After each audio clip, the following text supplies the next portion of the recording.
Magandang araw sa inyong lahat. Good morning, good afternoon, good evening po sa lahat ng nakikinig po. Hello to all our viewers from here and around the world. Napakaganda na ating talinteman ngayong hapon ito. Isang mainit na pagbati po sa inyong lahat.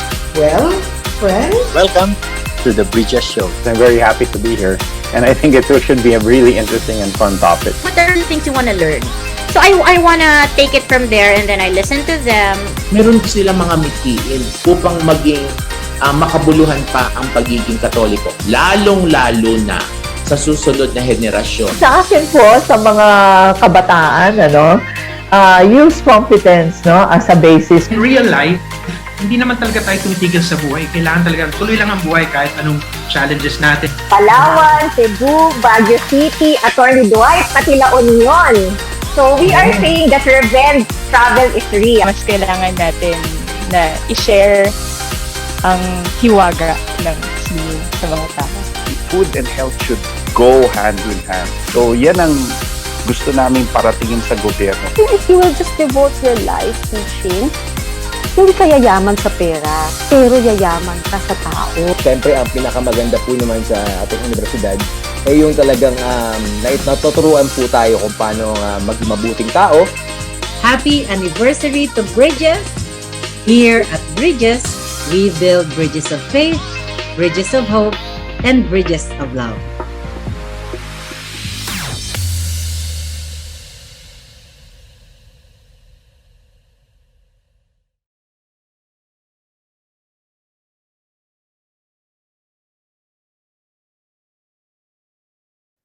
Mayap agad panapon po kayo ngan. Good afternoon, dear friends, and of course to all our viewers. Naku, napaka-special po ng topic natin this afternoon. Pampanga is known for its heritage and festivities and has earned for itself the titles of Christmas and Culinary Capital of the Philippines. This holiday season, Pampanga brings together locals and visitors alike in an unforgettable annual display of spectacle, unity, and joy to experience Lubenas, a religious procession that is the origin of the modern-day lantern festivals. In this week's episode of Bridges, let's learn about Pampanga's vibrant Christmas traditions, culture, crafts, and rich culinary history from our very special guest. Ako talaga excited po ako. Muli po magandang hapon po sa inyong lahat. My name is Chito Maniago and I am very happy to be your host for this afternoon. Ako po ay isang Kapampangan, ako po ay isang alumnus ng Faculty of Arts and Letters and of course our beloved University of Santo Tomas. Batiin ko rin po yung mga nasa ibang bansa. Good morning, good afternoon, and good evening to all of you. Thank you for always tuning in to our program every week. And of course, to all our first-time viewers, Bridges is a University of Santo Tomas Alumni Association virtual talk show that showcases and provides notable Thomasian alumni an opportunity to share their expertise and experiences on various topics for lifelong learning. And today's episode is of course brought to you by the Tomasinong Kapampangan and the Pampanga Medical Specialist Hospital. Maraming salamat po sa inyong lahat. And before we continue, let us ask our audience to please remember to like and share our show and subscribe to our UST Thomasian Alumni Community YouTube channel and follow our Facebook page as well. Naku, maraming salamat po. Ito po ay isang malaking pagsuporta sa ating programa. Okay, wag na po nating patagalin pa and I'm really humbled and honored and ecstatic to introduce to everyone our special guest this afternoon. Isa po itong matalik kong kaibigan at talagang masasabi kong idol ko po ito na we all look up to him, kaming mga Kapampangan. Our guest is a director, composer, writer, and choreographer. He is a resident choreographer of Miss Saigon, the Asian Tour. He is a choreographer of Binibining Pilipinas from 2004 to 2010. He was also a judge and mentor of ABS-CBN's Dance Kids. Nako, choreographer po siya no, ng mga sikat na artista like Miss Lea Salonga, Regine Velasquez, Lani Misalucha, Sarah Geronimo, Rachel Ann, Martin, Ogie, Gary V. et al. Mukhang talagang sirakop na lahat ng aking kaibigan. No? And of course, alam niyo po, itong credential niya ito ay talaga nakaka-proud. He is the composer of Kapampangan Ko, Mekenito Kika, Pamanuli, Paralaya, Bulan, and dozens of homegrown Kapampangan songs na talaga naman pong sikat na sikat. No? And of course, friends, ladies and gentlemen, let us give a very warm welcome to our multi-talented guest for tonight, my good friend, Mr. Andy Alviz. Magandang hapon, magandang gabi kapatid. Kamusta? How are you, sir? Chito, kumusta? Mabuti ako. And hi to everybody, to all the UST alumni all over the world. Kumusta po kayo lahat? Ayan, ako, Andy, talaga naman. Etong topic natin is very close to your heart, no? Because you have always been known in the province of Pampanga as the champion of culture and heritage, no? Beginning, of course, when you formed the Artisan Tarita group, you came up with a lot of notable, no, and now very famous Kapampangan songs. Christmas traditions in Pampanga, Andy. Siguro let me start with the first question. What sets us apart, no? At bakit tinawag tayong Christmas capital of the Philippines? Well, okay, maraming sagot dyan, Chito. What sets us apart? Palagay ko, basically, Kapampangan kasi, di ba, we're known to be proud. In other words, mayabang, di ba? Mayabang. Mayabang. Meron nga lecture sa Pampanga. Bakit mayabang ang Kapampangan? May lecture dyan. Pinapaliwanag bakit mayabang ang Kapampangan. Pero marami, ibang topic pa yun. So ngayon, mag-umpisa na natin dun sa bakit sobrang hilig o what sets us apart from other provinces in celebrating Christmas. Siguro dahil yon, una, talagang mahilig tayo, hindi lang tayo mayabang, maarte pa tayo. So, lahat ng kaartehan sa buhay, pinakyaw na natin. Lahat ng katakawan sa buhay, pinakyaw na ng mga Kapampangan. So lahat ng masasarap na pagkain, matatagpuan mo dito. So, cut na lang story short, makikita mo lahat ng mga bahay Diyos ko, nag-umpisa lang yan sa isang maliit na parol. Ngayon, giant parol na. Di ba? Giant lantern na. Exactly. Na dinadala pa sa ibang bansa, Andy, di ba? Exactly. So, yung maliit na bagay, pinapalaki natin talaga. So, yung konting simpleng na pagkainan, sobrang engrande. Sa Pampanga, kahit mahirap, dapat engrande ang selebrasyon. Pinaghahandaan talaga nila ang Pasko. At hindi pwedeng simple lang. So, ayun. Tsaka makikita mo kahit pag Pasko, lahat ng bata talaga. Kasi nakatili ako sa bato, no? Makikita mo, bihis na bihis. Grabe. Nakikita mo rin siguro yan sa Mexico, Chito, di ba? Yes. Oo nga, totoo yan, Andy. And I always remember, no, kung anong sinasabi sa akin ng nanay ko na lahat tayo, we are working very hard the entire year, the whole year, right? Yeah. To celebrate a very bountiful and a very blessed Christmas. So, agree ako, maybe that is the reason why we are celebrating Christmas this way, no? For us, it's really abundance. It's really the outpouring of blessings, di ba? Yeah. So agree with you. Okay, isa-isahin ko, partner, no? Andy, if we will dissect, no, the richness of Kapampangan culture, no, as a way of celebrating Christmas, unahin natin sa pagkain. Sabi nga natin, culinary capital of the Philippines, di ba? Yes. Ano yung mga masasarap na pagkain na talagang pwedeng dayuin ng mga kababayan natin sa Pampanga tuwing Pasko? alam mo, Chito, maraming mga culinary practices dito na napaka-rare na hindi lahat ng tao na alam nila ang ganitong klaseng mga preparations for Christmas. May mga tinatawag tayong mga pagkain, basically, may kasamang Pasko, nilagang Pasko, suman Pasko, kalamay Pasko. Kaya may kadugtong na Pasko kasi they only traditionally prepare it during Christmas. Iba ang preparasyon ng iba't ibang klaseng pagkain na pang Pasko at iba rin yung pang regular na araw at pang regular na okasyon. Kaya nagiging special kasi sa Pasko mo lang talaga matitikman at makikita ang lahat ng mga preparasyong ito. Another one would be a very rare food called duman. Duman is it's the most expensive rice product. Siguro, I think right now, it's 5,000 pesos a kilo. It's a rice product. It's the most expensive. It's food for the gods. It is the food for the rich or for the very few.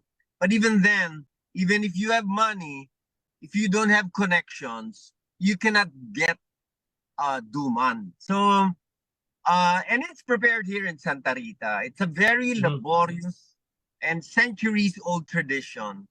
Everything is cultural.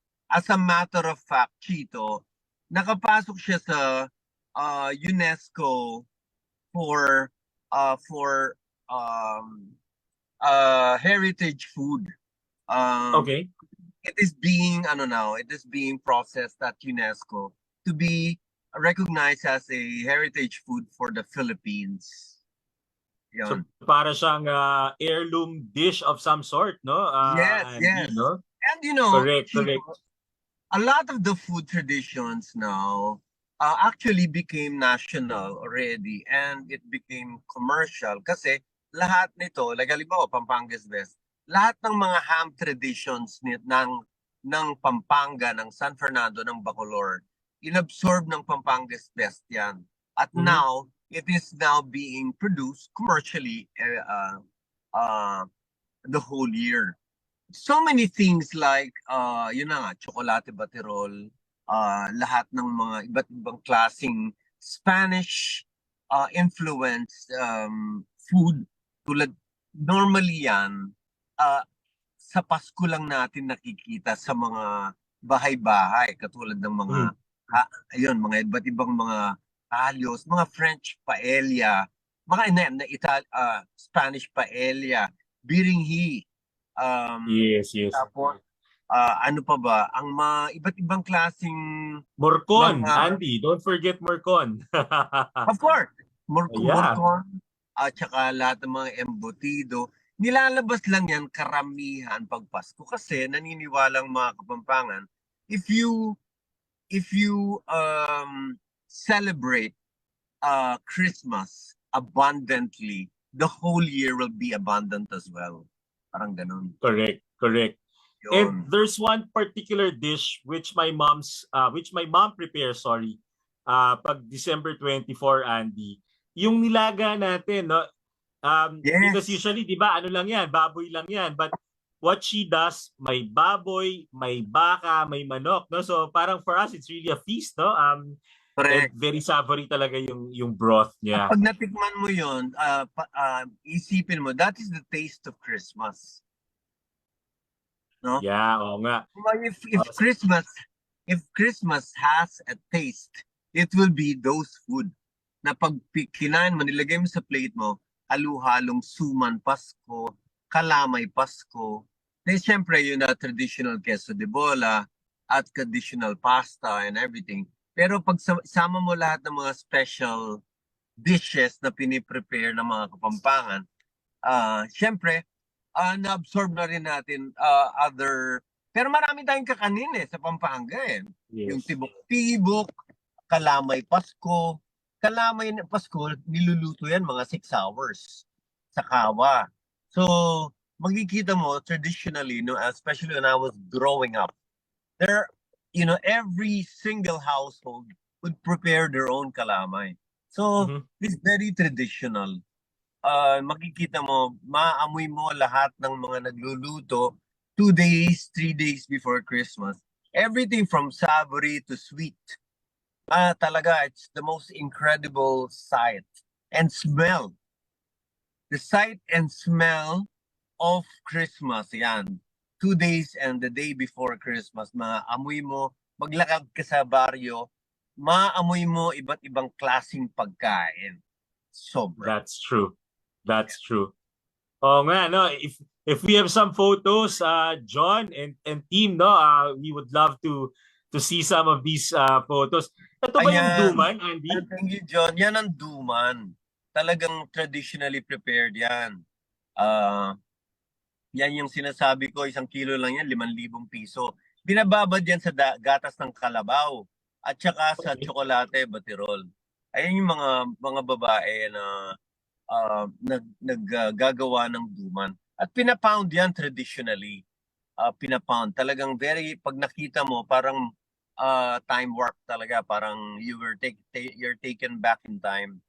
So, traditionally rin, itong mga nagtatrabaho to, isang gabi sa isang taon, isang gabi sa kanilang 2 weeks na preparation, yan. Meron silang festival. So ngayon, ginawa namin yung festival na yan, lumaki ng lumaki. Dati ang mga nanonood lang sa piyesta niyan, mga 100. Ngayon, 10,000 na ang manonood. Okay. So which actually, incidentally, it's going to be on Saturday. December 2, ang Duman Festival, ayan, in Santa Rita. And they will have mga traditional heritage food being sold sa Plaza. doon sa food market. No, it's going to be at the Eco Park of Santa Rita. Oh, yes, of course. Yes, Yeah. and then we will have a Kapampangan Sarsuela at around 7 o'clock p.m. Yun. So, yeah. So that's every year. We show an original Kapampangan Sarsuela para to bring back the old culture. And people are liking it. Thousands of people go to the festival. And we see a lot of Thomasians there. Marami tayo. I've seen one of these, Andy, talaga. Ang galing, no? Well curated at it's really a spectacle to watch. Basta Andy Alviz yan. Very polished, no? Alam mo, anyway, it's a good opportunity for our viewers. Baka gusto nila matikman yung duman. Sana punta sila sa Santa Rita this Saturday. Yes, and different kinds of food as well. Different kinds of food, mga heritage food, mga patko yan, patko yan. It's a traditional Kapampangan dish. Pag Pasko lang yan, patko. Ewan ko, bakit patko? Palagay ko, paborito yun ng isang bata, tapos bulol yung bata, patko siya ng patko, kaya tinawag na patko yung pagkain. Pasko, patko. Hindi ko talaga maintindihan bakit si patko. Ayun. Mga kalamay. Okay, talaga naman, napakaraming options at pwedeng tikman, no? Hindi lang during ordinary days, but most especially during Christmas. Now, let's go to one very important aspect of our Christmas celebration in Pampanga, and of course, no, very deeply rooted in faith, no? Ang lahat ng ginagawa natin, not just Christmas, no? Even Lenten season, meron tayong mga magdarame, di ba? But during Christmas, can you tell us and our viewers more about, this special tradition we have done and really cherished through the years, Lubenas? What is Lubenas, Andy? Lubenas is I think nag-start yan kasi pagdating ng Pasko, ang mga walang misa sa mga baryo, ang mga misa nasa main church, no? So ang mga taga-baryo, marami yung mga kawayan, di ba? Tapos, so gagawa sila ng mga parol nila, pagandahan ng parol yan. Tapos, hanggang pagdating nila sa simbahan, dala-dala nila yung parol para makikita silang naglalakad. Kasi wala pa naman sasakyan, wala pang tricycle nun, tsaka mga jeep at mga sasakyan. malalayo ang mga baryo at mga bukid ng mga mamamayan. So ang ginagawa nila, gagawa sila ng mga parol, lalagyan nila ng kandila sa loob o kaya gasera para may ilaw. So, tapos ginugupit-gupit nilang ganun para maganda yung mga parol. So ito yung mga traditional na parol. So ngayon, kung 10 ang baryo, Santa Rita 10 ang baryo eh. So iba, kahit gaano karaming baryo, bawat baryo magdadala yan ng mga parol at mga ilaw. Kasi nga, maglalakad sila ng gabi at magkakaroon ng misa de Gallo sa simbahan. So, hanggang naging tradisyon na yan, hanggang ngayon, nagkakaroon ng parada ng mga parol. Just to, to pay tribute to the Star of Bethlehem, our Savior, our Lord Jesus Christ. And it adds to the, it symbolizes the light of the Savior. It symbolizes the path that God creates for us in dealing with our life. He's the Star of Bethlehem is our hope, and which gives enlightenment to all the Christians all over the world. So yun, syempre, alam mo naman Kapampangan, magarbo, paramihan, pagandahan. Parol. Pasugatan, pagandahan. Tapos ang tawag na sa Tagalog, pinakamadaming ilaw, pinakamalaki, pinakamaganda. Pinakakulay. Pinakamaraming kulay hanggang sa dumami yung mga Lubenas all over Pampanga. Yung ibang mga towns, hindi masyadong ganun kagarbo yung Lubenas nila. Ang mas maraming Lubenas, yan talaga, yung Magalang, Angeles, Mabalacat, that area, maraming Lubenas dyan. So, masaya yon. May mga may mga serenata ng mga banda, musiko, para siyang mga sineserenade ng mga musiko ang mga tao. Pinagtutugtog sila ng mga Christmas classics, ganun. So, that's nice. Yung mga nakikita ka sa mata mo, meron ka ring naririnig na magandang mga awitin. So, yun. Yeah. But of course, dahil sa tradisyon na yan, pinanganak ang isang napakalaking industriya sa Pampanga, ang paggawa ng parol. Na lahat yata ng buong Pilipinas yata umu-order ng parol sa Pampanga. At lahat ng tao, nagiging tourist attraction na yung mga nagbebenta ng parol dyan sa San Fernando, dyan sa OG sa Road. MacArthur Highway, oo. Highway, lahat dyan. So lahat ng tao, dyan nagpa-park, bumibili. Kasi una, mas mura sa Pampanga. Tapos, pupunta yung mga taga-Maynila at iba't ibang lugar sa Pampanga para bumili ng parol. Tapos kakain pa sila ng mga Kapampangan food, pupunta sa mga Kapampangan restaurants, ganun. So it becomes a pre-Christmas trip to the Christmas capital of the Philippines, gano'n. So, That's yun. right. So, yun. So, and of course, ayun, Andy, salamat di ba? sa tradition. Sige, Chito, go. I mean, etong mga sinasabi mong parol, natatandaan ko, Andy, when I was young, before there were stores along the entire stretch of MacArthur Highway, maraming parol sa Dolores. If you know that part of San Fernando leading to the church, no, sa San Fernando Plaza. And yung mga parol dati, hindi pa mga LED, Andy, nag-evolve din yan, di ba? Yung materials na ginagamit, di ba? Oh, yeah, Can you tell us more about this, please? Can you tell us more about this, Andy, yung pagkakaalam mong pag-evolve ng San Fernando Lantern? Yan. Dati lang yan. Simpleng star lang talaga yan. Nag-evolve yan sa isang kulay hanggang sa nag-iba't ibang kulay, tapos naging, talagang naging ano-ano ng mga kulay, lahat ng mga klaseng kulay, lahat ng posibleng kulay na makikita mo sa color wheel. Dati papel di hapon lang siya, Andy, di ba? Yes, dati papel. tapos papel de hapon. Ngayon, nag-evolve na sa plastic. Ngayon, nag-evolve na sa fiberglass. Nag-evolve na rin sa kapis. Nag-evolve na kung saan-saang plastic at kung ano ng material. Ewan ko kung ano ng material ang ginagamit nila ngayon. Tapos, siyempre, dahil artistic maraming artistic sa mga Kapampangan, they have created all sorts. But then again, why stop there, di ba? Why stop at parol when you can create everything from Eiffel Tower to Mickey Mouse? You know? Exactly. Yeah, exactly. So, ayun, nagiging global na ang designs, kumbaga. So, if you, for example, nagtataka ako dati, bakit may Eiffel Tower sa mga display, ganun. Then again, marami tayong mga kababayan na nagtatrabaho sa Eiffel Tower. I mean, sa France. Sa Paris, yeah.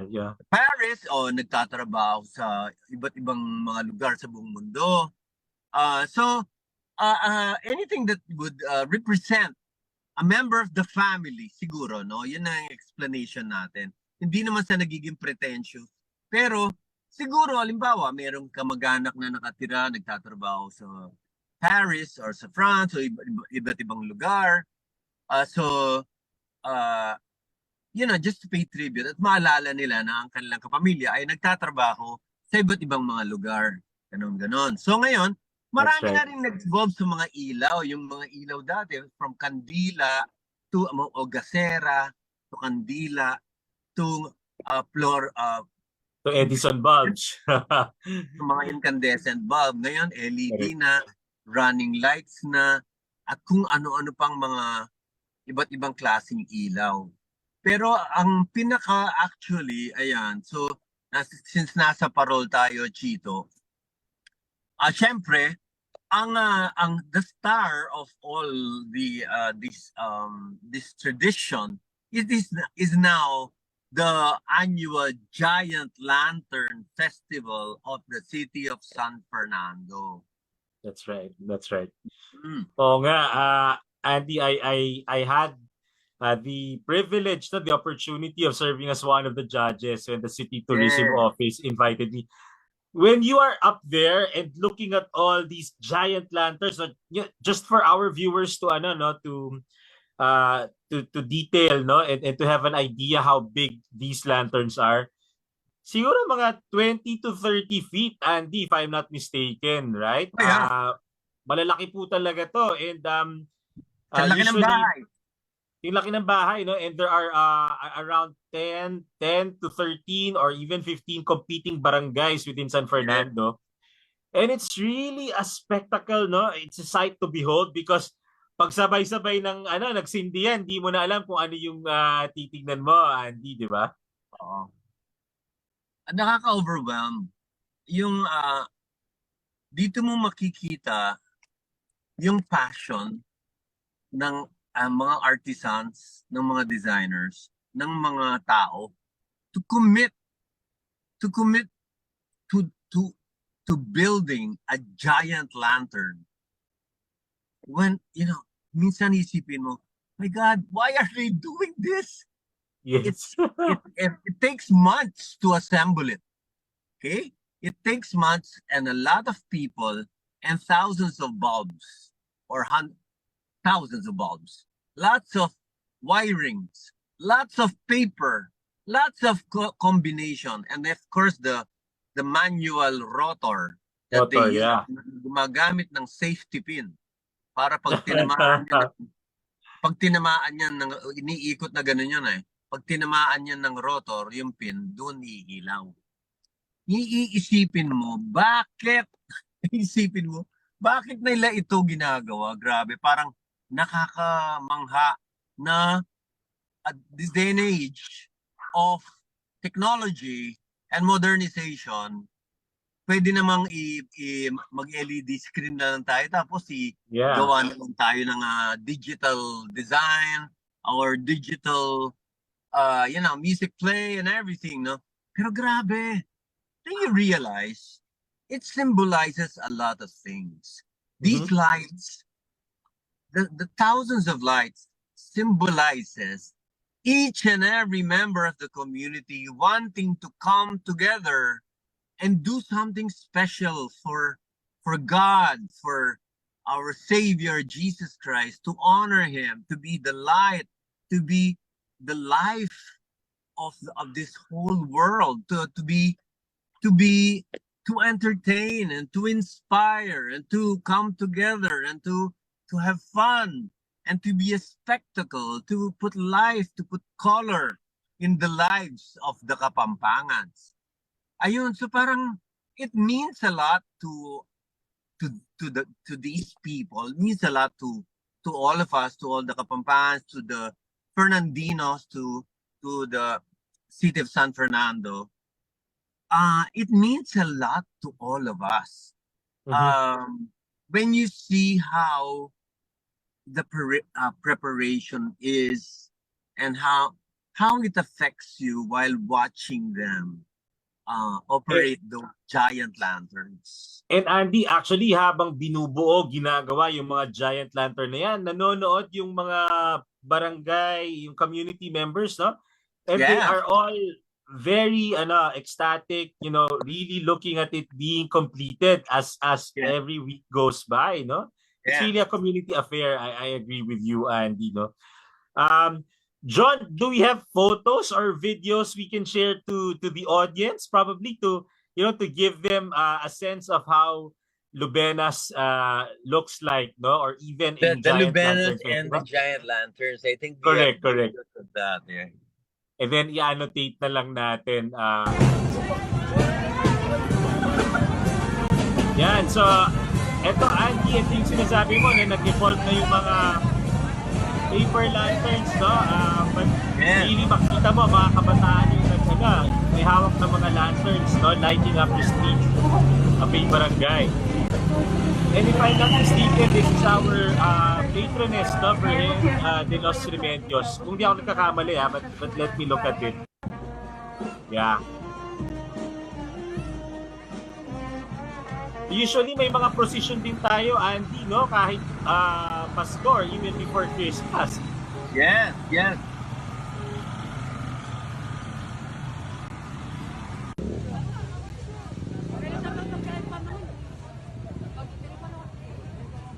This is really very special, no? I love what you said, Andy, no? Na yung Lubenas, what it symbolizes is God really,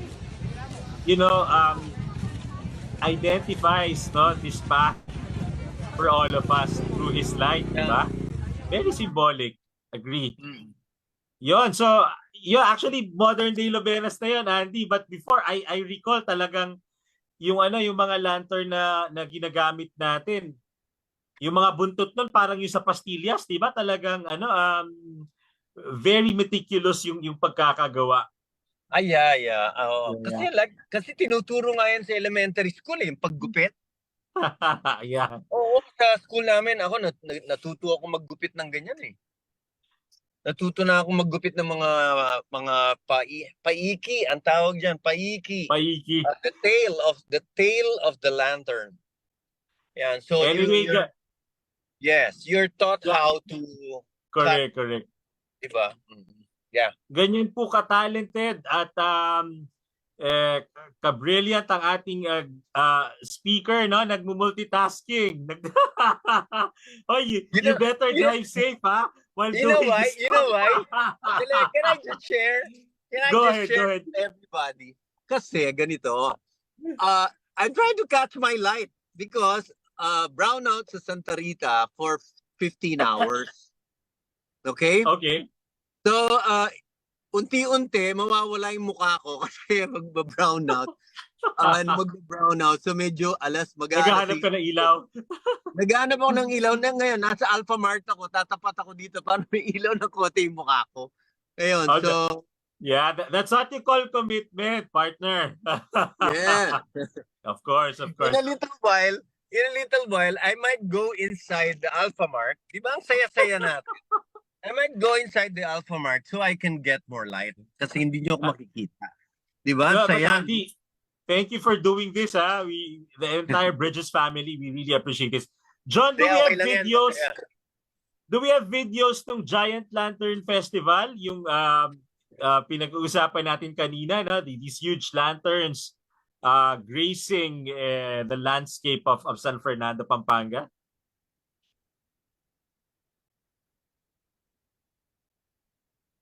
Yan. Ako, mukhang nasa loob na nga ng Alpha. Nagkaroon pa ng free plugging ang Alpha Mart. Si Harvey. Oh, that's better. That's better. Diba? Yan.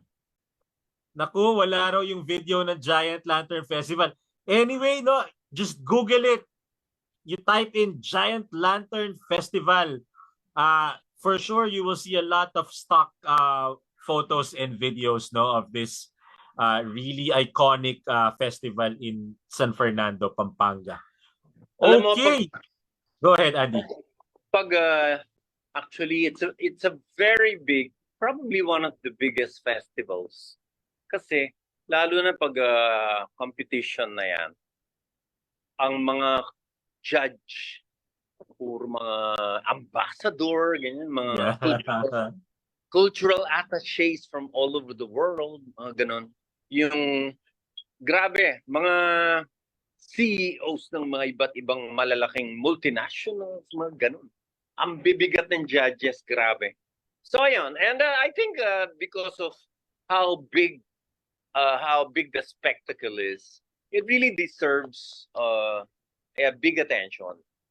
Talagang tsaka ano, and guys, just to promote it, no, after ng we will give you schedules of the exhibit kasi after ng competition may exhibit yan after ng kahit may nanalo na, all the lanterns will be on exhibit for the rest of the Christmas season in San Fernando.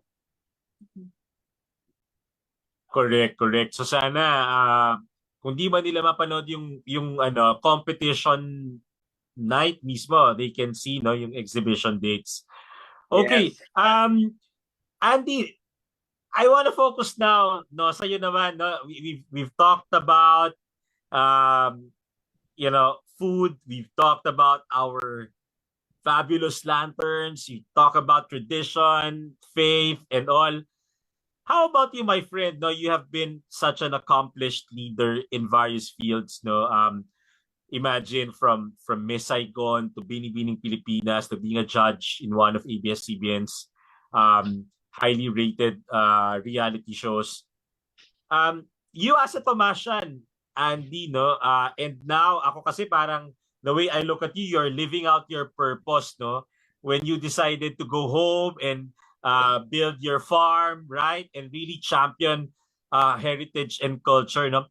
As a Thomasian and as a Kapampangan, no, what can you say has been parang your driving force, no, to ensure that you do what you do right now? Alam mo, UST has a lot to do with it. I think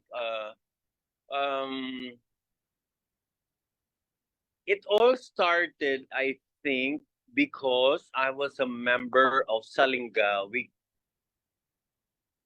Ayun. So, Salingawi opened my eyes to many possibilities. It opened my eyes and my soul to the word passion. It opened I realized talent is something that you can actually use to make a career. I had an amazing journey with Salingawi. I had the most amazing training. I had the most incredible teachers. And I had the most passionate and the most amazing batchmates who were so dedicated to the art of theater, dance, and music. So, doon ko na realize that, theater and dance and music was for me. It really just, it doon nabuhay yung pagka-artist ko sa UST. And ayun, ang saya, grabe. Simula nung matikman ko yon, performing with Salingawi, competing, performing, training, being in fellowship with my co-artists, dance artists. It just, grabe ang lalim ng tama sa akin ng art. So, what I went to UST for, to become a doctor, to become a doctor of medicine, I had to change my plan. So I quit med school. I finished college.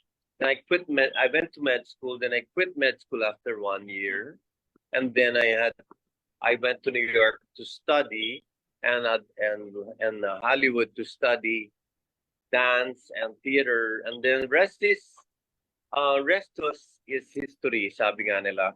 And ayun, looking back, I want to really give a lot of credit to my formative years as an artist, to the organization that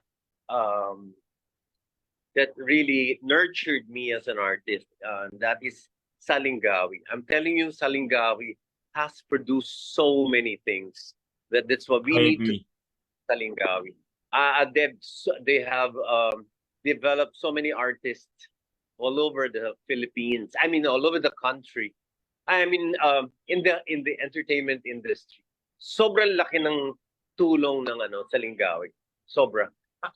I can't agree more, Andy. Iba talaga yung level of discipline and rigor and commitment ng Salingawi. Pag sinabing Salingawi, nanginginig lahat ng universities na, di ba? Kapag may cheer dance competitions. Yeah. Correct. Hello, Andy. Biglang may naisip ako ngayon, no? What if, hopefully, no, in the future, yung RT Santa Rita Group makapag-perform sa tapat ng main building ng UST, no? Oh, that'll be nice, yeah. Oh, that would be nice, no? We'll have a Kapampangan night in UST. And let's, tutulungan tayo ni Ma'am Ida tsaka ni Ma'am Somka. We'll have a Kapampangan night in UST, di ba? That will bring all the food. Correct. We'll bring all the Kapampangan food there, and then all the Kapampangan artists, and everyone that has got to do with UST and Pampanga, the Kapampangan alumni. Agree. Diba? Agree. Everyone's welcome. Yeah, and of course, shout out kay Dr. Mildred, no, our leader sa Tomasinong Kapampangan. Thank you, Dr. No. Andy, alam mo, ang sarap ng kwentuhan natin. Really hate to cut this short because we can go on and talk about a lot of things. But siguro just before we close, no, our show, Andy, my friend, what is your message to our viewers, no? As a Kapampangan, as a Thomasian, di ba? As a culture and heritage champion, and as a believer and son of God, no? What is your message for everyone tuning in right now? I'm really happy I went to UST for high school and college. I was there for high school as well. So my formative formative years as an artist especially, pero as a Catholic, as a practicing Catholic, malaki din ang tulong sa akin ng UST. And more importantly, whatever career you're in, if you have to make God the center of your life. And ultimately, whatever, even by making God the center of your life, you have to be kind to each other, and you have to be a good person and a nice person, because whatever your career is, however big you are, if kung hindi tayo mabait na tao, di ba, parang useless din yun. So let's try our best to be kind to each other, and I think it's as simple as that, and try to give back to the community for all the blessings that God has given you in your career, which started with your education in UST. Ayon. So anyway, in my case, I'd like to invite all of you to visit Alviz farm. I have a beautiful, beautiful farm, and visit Pampanga as well. We have a lot of things in store for you. We're really promoting our tourism industry, our culinary traditions. We have a lot of new restaurants, lots of places to see all over Pampanga. Lots of good restaurants, really. If you like to eat, That's true. Foodie. If you like adventure, you can go to Pora, Pampanga, Clark, Pampanga, Florida Blanca. Lots of food tours available. Call me if you want to visit Alviz farm. Martha Stewart visited my farm, so yeah. Really? Oh my goodness. Martha's one of our biggest visitors in Alviz farm. So, ayun. So, message me sa AAI. So, thank you for having me. I really enjoyed our chat, Chito. No. Kami dapat magpasalamat sa iyo, Andy. You've been such a fantastic resource person. Thank you for sharing your thoughts, no, not just on festivities, but really the underlying tones and symbolisms attached to each and every thing that we do in Pampanga. Thank you for being who you are. Sabi ko nga, no, at the start of the show, I've always admired you, my friend, and continue inspiring a lot of people, including all of us. Pero Ma'am Songko, Ma'am Ida, Dr. Mildred, we really have to visit Andy sa farm niya. Let's schedule that very soon with Kay and John. So with that, Andy, thank you very much. God bless you so much, my friend, and Merry Christmas in advance. Thank you very, very much to everybody. Thank you. Merry Christmas! Merry Christmas! All right. Again, maraming salamat po, no, sa ating very special guest, Mr. Andy Alviz, and of course, again, to Tomasinong Kapampangan, dakal salamat, and of course, the Pampanga Medical Specialist Hospital for sponsoring this episode of Bridges. And some announcements, the University of Santo Tomas Alumni Association and the USC Conservatory of Music Alumni Association proudly announced the USTAAI Family Christmas Jazz Festival. This is a heartwarming and joyous event set to take place on December 16, 2023 from 4 p.m. onwards at the USC grounds that will feature a brass quintet at the lobby of the BG Pop Building, USC. A jazz concert at 6 p.m. with world-class artists, all Thomasian alumni. Excuse me. Ito naman po ay sa Dr. Robert C. Grand Ballroom at the second floor of the Thomasian Alumni Center. So please reserve your tickets now and kita-kita po tayo doon. No? So if we can show the poster for this event, please. And again, before we end the show, we would like to thank all our alumni, students, and friends who have faithfully watched, shared, and liked our Bridges episodes. We share with you the blessings of Bridges, and do continue to stay with us, like and share our show, and subscribe to our UST Thomasian Alumni Community YouTube channel and Facebook page po, no? The past episodes of Bridges can be watched in our YouTube channel. And again, thank you for joining us today.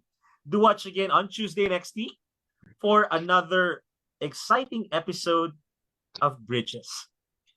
Remember, dito po sa Bridges, we build bridges of faith, bridges of hope, and bridges of love.